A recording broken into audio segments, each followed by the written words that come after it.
Good evening, and thank you all for joining us.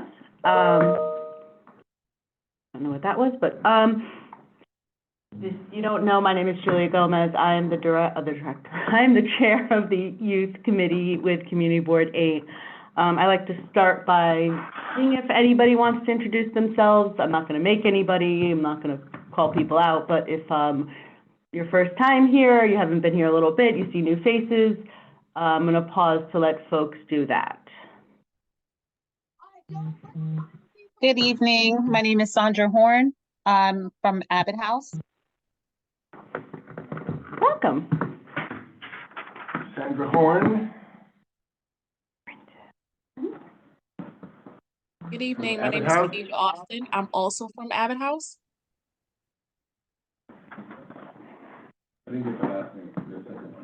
Good evening. My name is Simone Campbell. I'm from Abbott House as well. Welcome.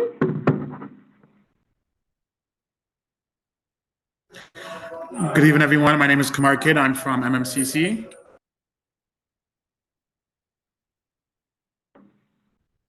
You've been here before. I know you. Are you getting the name? All right. Well, welcome and/or welcome back, everyone. Going through the agenda, trying to actually be, organized tonight, which if this is your first meeting, I'm not usually the greatest at that. There are no members who are participating due to extraordinary circumstances this evening. That's if you're appointed to the community board, you're supposed to attend in person.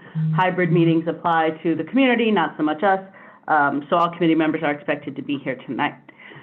Moving on to item 3, approval of the committee minutes. Is there any discussion of the November, December, or February minutes? I have them here if you would like to.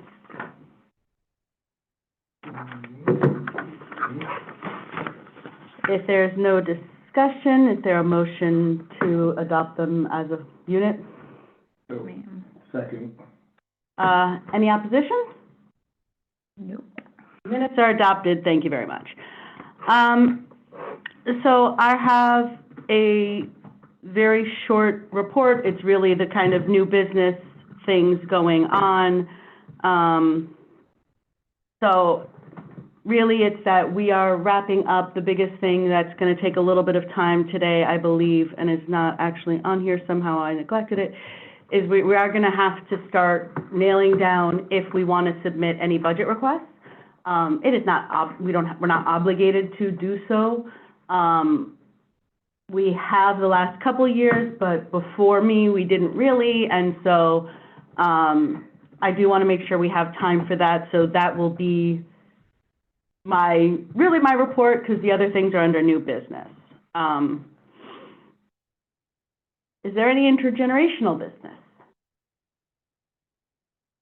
I am thinking of dropping this from the agenda. It doesn't really seem like it's a popular one. I'll reach out to Oscar just to see if, there was some kind of lag with him being a new chair and all, but it doesn't seem to be a hot topic. I think we can scratch this and bring it up as needed instead of a standing agenda item. So, the budget priorities.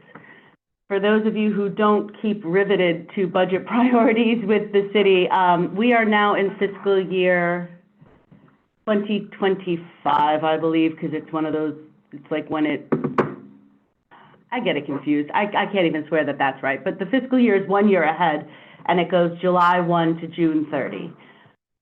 What we try to do is, as a community board, each committee is asked to submit if they think there is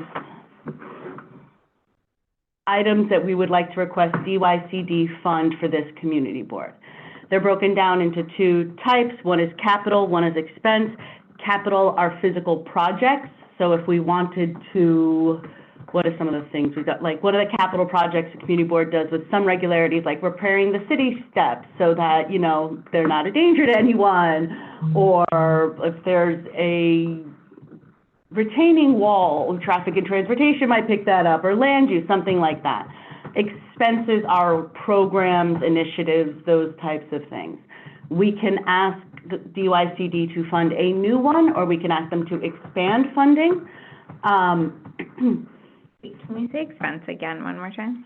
Expense is like funding for a project or the expansion of a project. It's not really used for personnel lines, so we can't ask that they hire another person at this specific place, but what we've said in the past is like expand the funding for SYEP for, you know, the next year, or to increase the amount the stipend the students get, or something like that. Sorry, can I ask questions? Absolutely. I understand. So expenses, I get the expense, like funding for a project. I just want to make sure I understand what capital, I totally understand.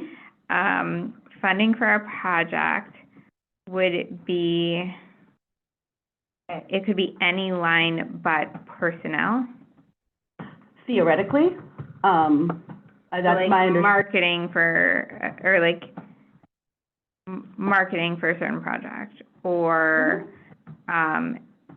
you mentioned increasing the stipend for whatever, for a student, or Would it help if I gave you examples? yes, of something? that would be, yeah, sorry, I was trying to, No, it's okay. this will So make it go quicker. expenses, we've asked for increasing funding for awareness of the digital divide when we were in the pandemic. We've asked for expanding or creating job readiness programs in the community centers and community board aid. But then how does that, so how do you use that without funding personnel? Because we're not asking them to hire somebody. We're not saying hire 5 people for this place. It's across the community board we want them to do. Oh, okay. I have to say, it's a little more nebulous with our committee than it would be for like, traffic and transportation, which is asking for a red light camera or asking for a stop sign, you know, those kinds of things. So would a red light camera would be a capital expense, right? Sorry, it also, capital also has to be over $50,000 or something. What? Okay. Yeah, David can break it down and I'll make sure. Okay, But the other sorry. thing to keep in mind is the lag. So anything, like if we were gonna Right, talk right. about SYEP, it would not go into effect for this summer, it would be for next summer. And that's where you kind of have to be strategic in asking for anything that would be like a one-time funding. This is not the best mechanism for that, but it doesn't hurt to ask. I think there's a value to being put on record as having asked for things, in case it resurfaces in 3 years, 5 years, tomorrow, whatever. So, okay, I think I understand, just to give you an example, sorry, Sergio, I'm an educator. I want to make sure I really understand, like, the excessive funding for a project would be like, we would want to increase toddler story hour if we were the Education, Library, and Culture Committee. We want to increase toddler or young family programming at the library. So it might be that we have to pay a librarian or something to whatever, but We're not actually asking for the money, no, okay. Got it? Can't think of the English word, but if it was Hebrew, I would Well, say we like can do- havanti, like I get it now. I get it now, that's the translation. I get it now. What I could also do is next time we meet, so we're. No, I'm good now, sorry. The purpose of this is to get a list together and start ranking them. We'll finalize them next month, so next month, I will ask that we have last year's list, like the full list together, because that might also be helpful. I can also try to get it to you this afternoon, or this, it is nighttime now, Gomez. Oy. All right. That being said, is there anything from the community that you would like us to ask for on your behalf? Any kind of, oh, there's someone in the waiting room. Any kind of overarching things you guys are seeing a lot? I think one year we talked about asking for more mediation programs. I open the floor to everyone. Any ideas?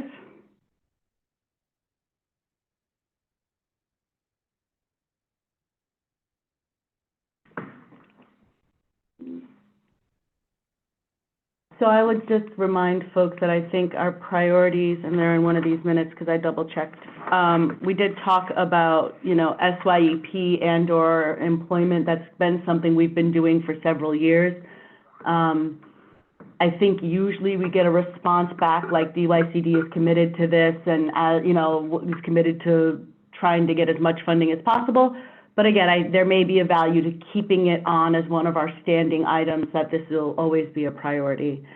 And then our other priority this year was civics. I'm not sure what a funding request for that would be, but I'm open to creative thoughts about it if someone can make that bridge. I wasn't quite able to get there. So maybe, I don't have an answer, but checking in with, I was actually sad I wasn't able to do it. The two members from the community board went to talk about civics at a local school. So I wonder if there's anything that came out of those conversations that would help inform what funding something for civics would mean. Yeah, in I the think community. David was one. David Fruit was one, and the Yeah, other, there's David Gelvin and Steve Fruit. Steve, yeah.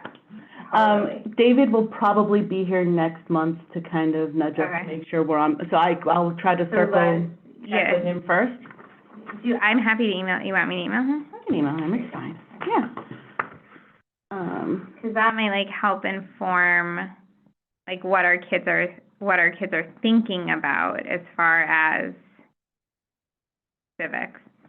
Does that make? Mhm. Okay. Are there any kind of Could random we look thoughts? at, Go for it. could we look at developing or implementing some type of community fridge for our area? Community fridge for the community board? Yes. Oh, like the friendly fridge? Yes. I'm sorry, the word was slipping my mind. No. Because I know that there's a few scatter sites, but we don't have one primarily on this side for our community board. Yeah. Yeah, I can definitely look into that, and also, even if DYCD is not the one that funds that, I think we have an argument for reaching out, or, you know, if I have to, we sometimes will do joint requests, so if I have to reach out to economic development or, education, library, and cultural affairs or something, if one of the agencies they request from would be a better fit. But I'll look into who funds them and whether we should just ask DYCD to take this on as a bigger funding project or if it's funded by someone else. Right. And then if we have, then maybe we could just develop something as simple as a database or some type of publication that has lists of resources for friendly fridges, community fridges. So several of the committees have done like a resource guide. That would be like a project that we could undertake as well, and then like we could add something for friendly fridges or other, we can add to it.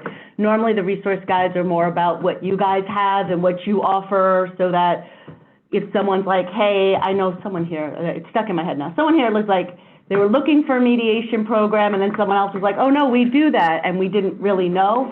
So that was part of what we were hoping to, we can look to undertake that, if it's not a budget item that we can specifically ask for.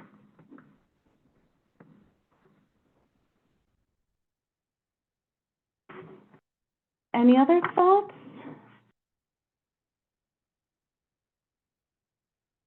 All right, well, I'll take these two back, try to phrase them into a budget request type thing. But again, we do still have some time next month, so if something occurs to you guys or someone approaches you for something, you know, we still have time next month to add it before we've got to kind of submit this through. And that was, I'm sorry, what were the two items? A community fridge and like a resource guide, or how, you know, information on getting community fridges. If there's something that we can have handy, like a printing for it, then great, but if not, maybe we undertake a resource guide after budget items are due.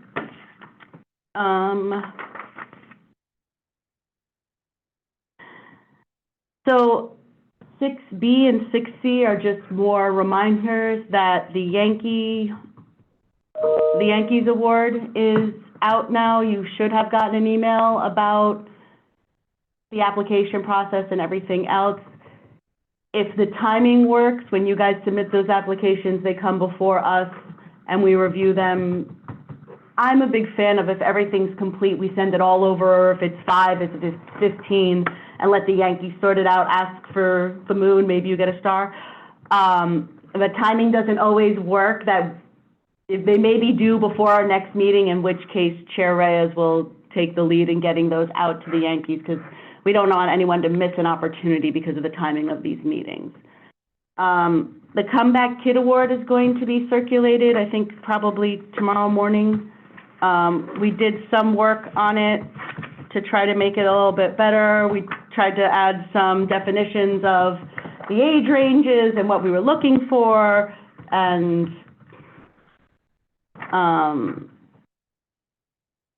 the deadline we have right now is May 3rd.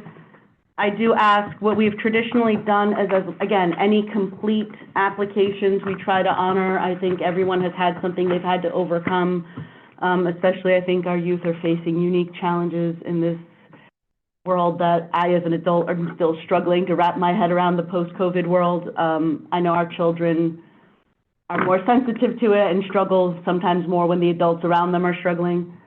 That being said, the two things that the applicants are usually missing are a letter of recommendation and a resume. Please make sure those are submitted. We're going to try to give you guys feedback if something is missing in more real time. Because like I said, I'm happy to give as many complete applicants recognition. I think everyone could use a little bit of encouragement. We're real quick to tell people when something's gone wrong, but not always when they've done something well. That's my 2 cents. Questions, comments, concerns on either of those awards? When is the Yankee, do we know when the Yankee one is due? I do not, I can pull it up if you'll give me a moment. I think the email, did you guys get that email? Did anyone get the email that was on the call about the Yankee Award? No? That's not good.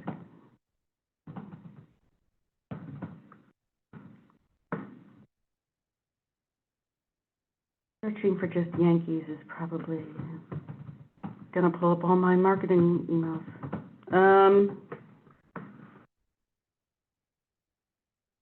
The deadline for the application is Friday, April 26th. If you guys have not gotten it, please reach out to the board office so that we can make sure it gets to you.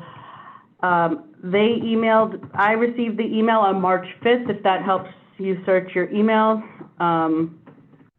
Somewhere around then should have gone out. If it hasn't, please let me know so I could ask Farah to send it again.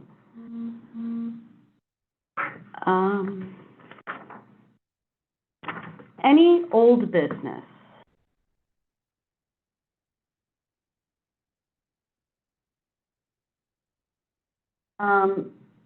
There are 2 pieces of old business that I don't have updates on, but I do want to mention them, is one in terms of civics and such.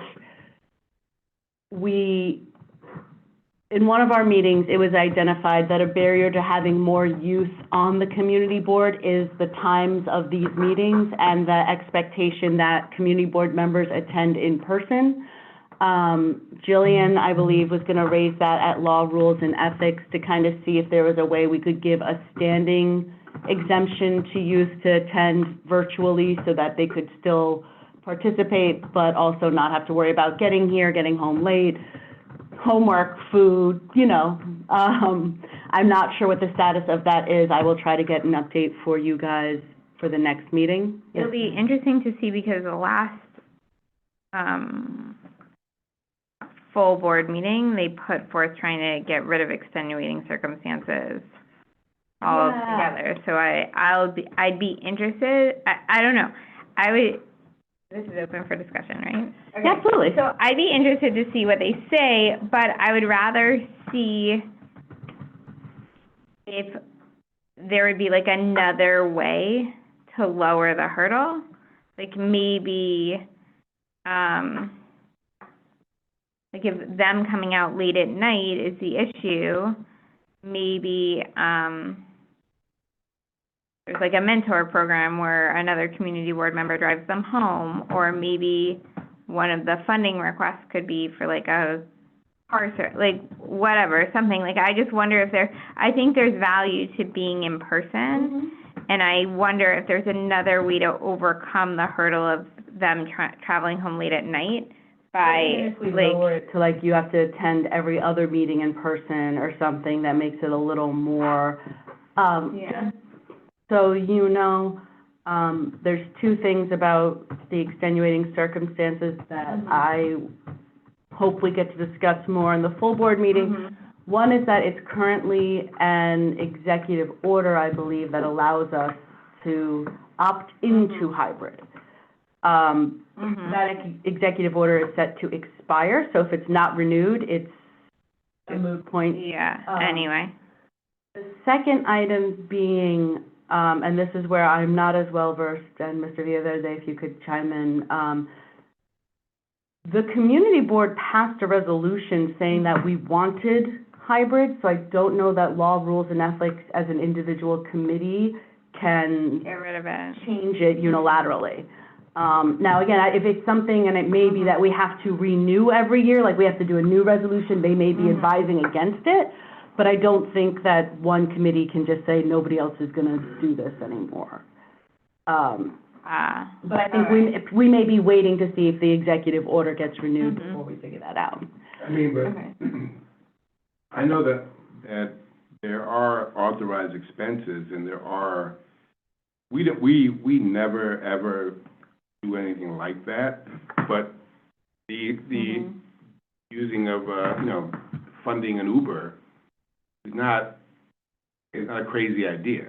Yeah, I'm just saying. We never do it for ourselves, but I know other community boards, I know because they've gotten in trouble for abusing it, but they do things like that, like for members that, they're working late, so they get an Uber home, and I think that might be a great idea for having them here in person, so you get yourself here, we'll get you home. Right, or to know, like, I the other night from an education, library, and culture meeting drove home Sylvia and Farah, because, what stops me from, I think there may be a It's also little, more sensitive, I guess. Right, with for hybrid. sure, as like a as like whatever, as like a former Right. youth director, I get it, but Right, it's like, yeah, I'm no, like, but if I'll they're pay like, for your Uber before. yeah, I get it, but if there's like two versus whatever, Right. there's like all kinds of, But I think that's right, a fascinating, but that's Sylvia entered at her own risk. right, but I think that's a fascinating idea, Yeah, the possibility of paying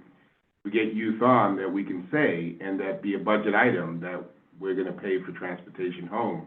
It's once a month, they live in the community, so it's not Well, gonna be super expensive. We can send them home. And it'll youth be 3 only- meetings a month. no, youth only have to join one committee. So 2 meetings a month, because then they still have to go to the full board. Yeah, because that was the council No. member's It's- office. no, just- Yeah, but it still seems like a great idea to get the youth involved, because if I'm a parent, I'd be like, well, I want you involved, but is it safe for you to be out at this hour? And do I want random, people? Right, going so, to no, I drive me hear it, home? yeah. But I think that's an idea certainly worth following up on. I think we should, The random Uber driver?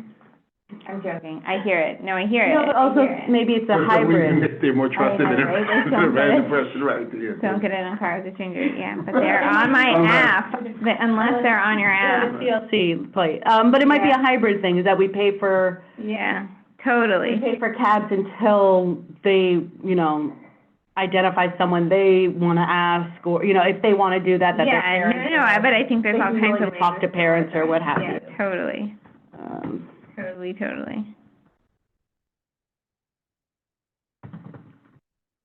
Okay. The other item of old business that I haven't got, I'm not sure how to tackle, I've been thinking about it, and I spoke to Margaret, last meeting, we talked about a New York Times article that says that, bullying, the effects of bullying and mental health and like hate crimes on youth and everything else. I'm trying to find a way that we can fit in to, if it's ways more awareness of this, does it provide a space to exchange ideas on how to address it? I don't know if you guys are seeing this in your community centers. I can imagine to a certain degree, but I don't know if this is something you guys are seeing every day. If you could help us get a sense of that, that would kind of help me figure out how hard to push or how much to ask for. I'll stop talking so somebody else can now.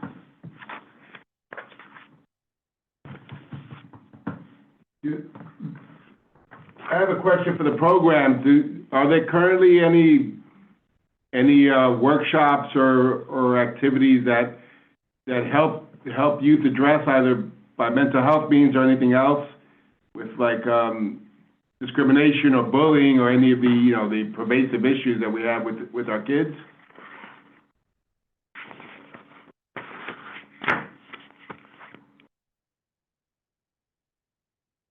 No.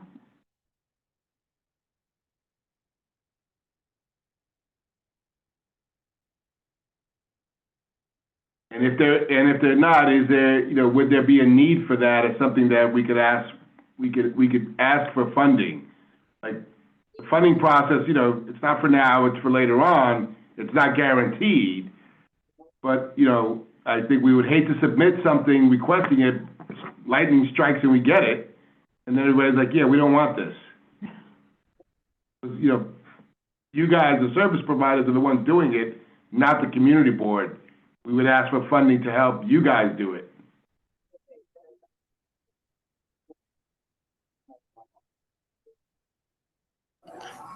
I mean, I think there's definitely a need for us to have additional funding to provide adequate services and programs to combat, stuff like that from happening in our neighborhoods and communities.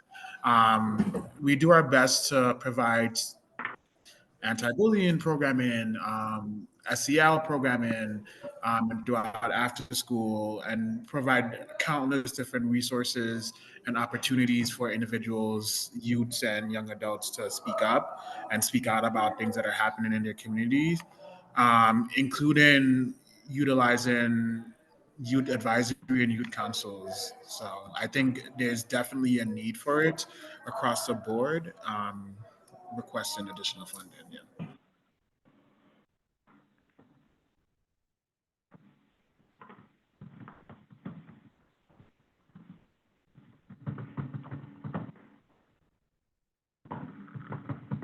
Other thoughts?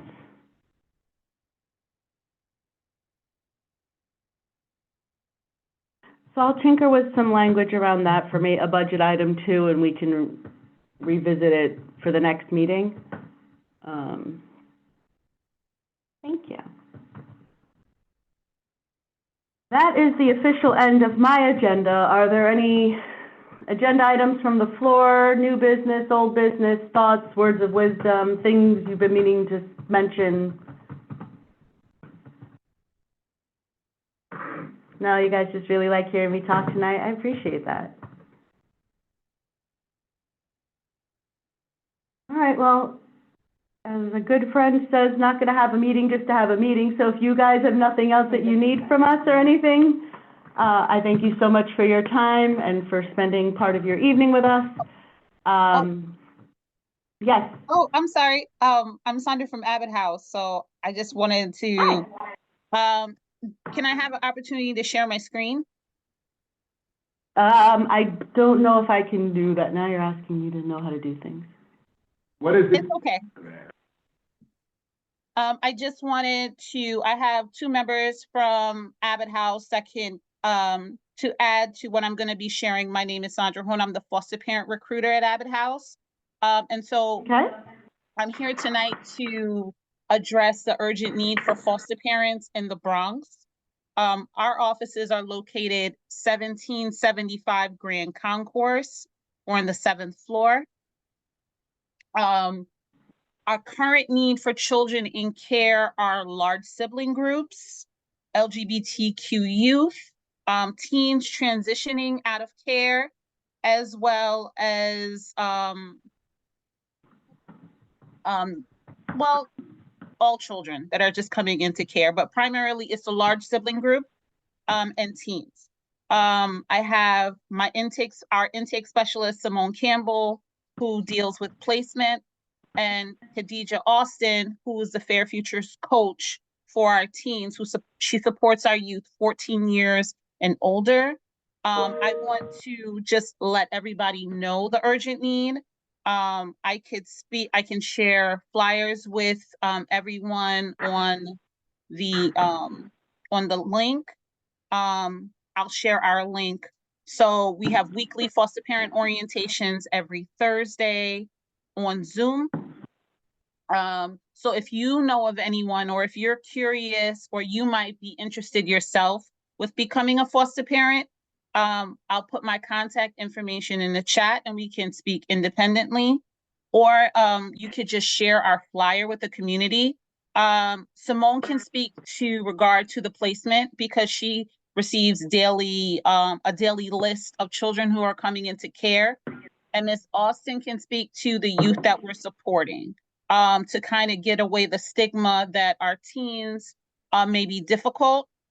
Fostering any child is going to be difficult, but specifically the children who are in desperate need are large sibling groups and teens. So I'm going to pass it to Ms. Campbell to address what placement looks like, and then Ms. Austin. Hello, everyone. I'm Ms. Campbell. I'm the intake specialist at Abbott House. As Ms. Horn said, there's definitely a need for foster parents who are willing to accept teens in their home. There are a lot of teens currently at the Children's Center waiting for placement. So the way that I do placement is I would contact you depending on what your age range is when I view the list or the modules, anything in which they referred the cases. I'll read up on the child regarding behaviors, school, mental health, any other information that ACS provides to me. So when I call you, that's the information that I would provide to you to ask if this is a child that you would be willing to work with. Now, when I do get this information from ACS, this is off of initial review with the children. So sometimes I don't have all the information, which includes the behavior or mental health status of the children. So what we do ask with our foster parents is that when the children are in your home, if you see anything that I may not have disclosed to you, that you report that to us, because that is a way for us to better plan on how to support the children that we do have in your home. Now, a part of the support with the teams is the Fair Futures coaches, which Miss Austin is here to speak on. Miss Austin. Thank you, Ms. Campbell. Good afternoon, everyone, or good night at this point, right? So just to tell you a little bit about Fair Futures, it is a youth support program that is in every single foster care agency, all 26 in New York City. I know some of you may come in contact with youths that are or have been in foster care. If they have been in foster care, they can actually go back to their agency and ask to be a part of this program, right? It goes up into the age of 26, and that's pretty new, right? Because before, foster care support used to just cut off at 21, maybe 22, 23, based on the situation. But we know that we were not prepared at 21, 22, or 23, right?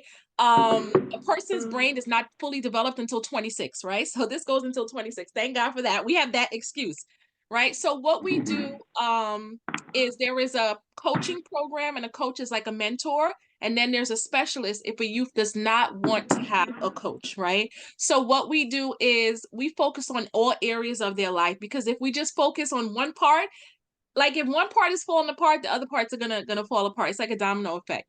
So like I said, we support 14 to 26, and that's just the coaching part. This program actually has a middle school portion, so it really starts from age 10, because we have seen that 10-year-olds are much more advanced, than when we were 10 years old, right? So we have to start young. It's at its basic level, a education vocational support program, but we do everything. What we do at Abbott House is we focus on getting their vital documents, right? Supporting their mental health through community partnerships, as well as things they can do at home, painting, journaling, right?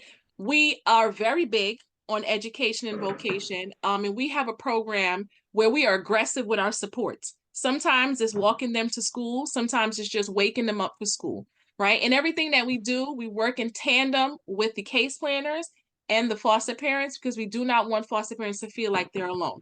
Like Sandra said, it is a challenge sometimes with young people, right? They come in and a large part of their life, to what to us may look like dysfunction, to them is normal. So then they come into foster care, and to us, this is a safer and a more normal situation, but for them, that's not what it is, right? So we have to be very mindful of how we work with them.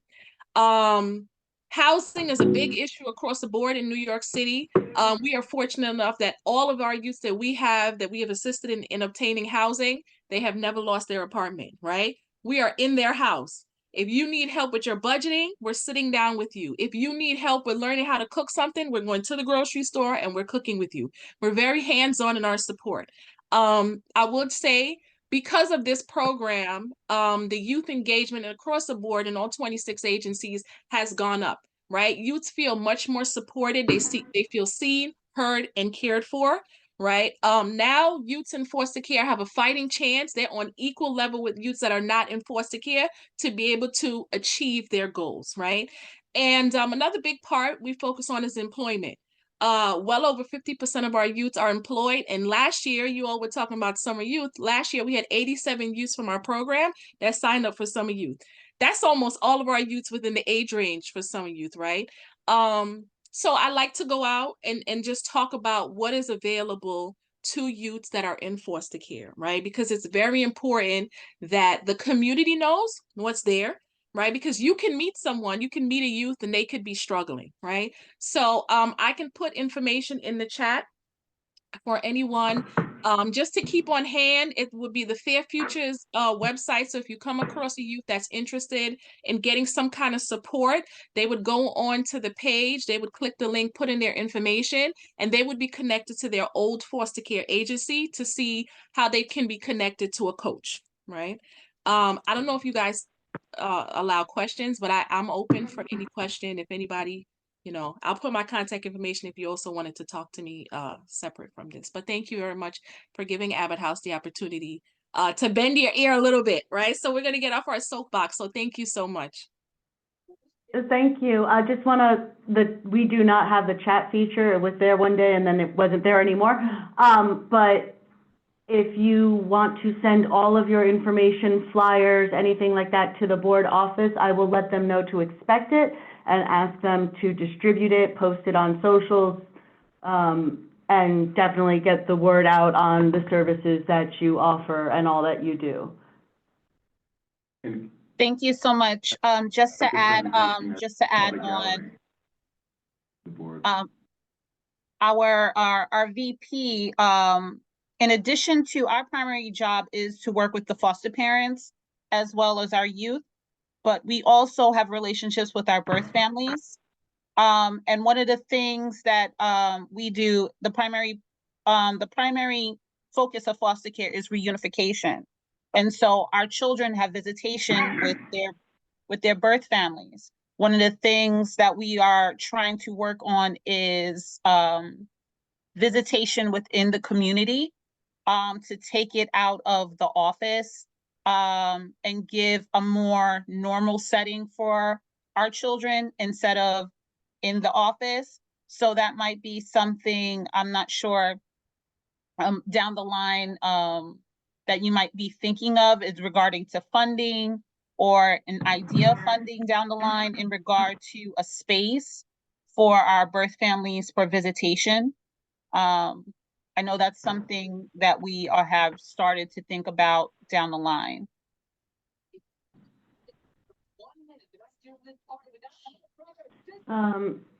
Thank you.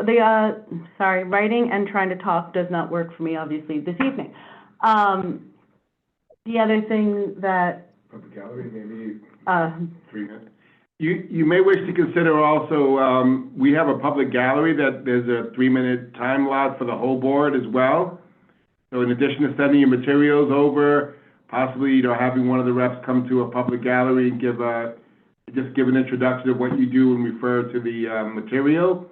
I think that Okay. might be useful. It sounds like something that, we really need to get the word out on. Yes, you- we definitely can do that. You do have to sign up with the office in advance, so when you send your materials, if you let them know you're interested in being in April's gallery. Okay. Right, you have you've got access, one of you or all of you have access to our website? Yes, I'm on your mailing list. Okay, so go to the website and it'll tell you how to make the public gallery request. Okay, great. I will do that. Thank you. Thank you. Any other new, old business, other business, questions, comments, thoughts, words of wisdom? Something funny you heard today? No, you're welcome to share whatever you want, but as I said, I always appreciate everyone's time here. I see many of you are still in the office, and if this is the reason, I would like to let you guys go home. So I'll hang around, but I'm going to say that the meeting is officially adjourned at 8:14 p.m. Thank you so much. Be well, be safe, and hopefully I see you guys again in April. Good evening, everyone. Thank you. Have a good night, everyone. Enjoy.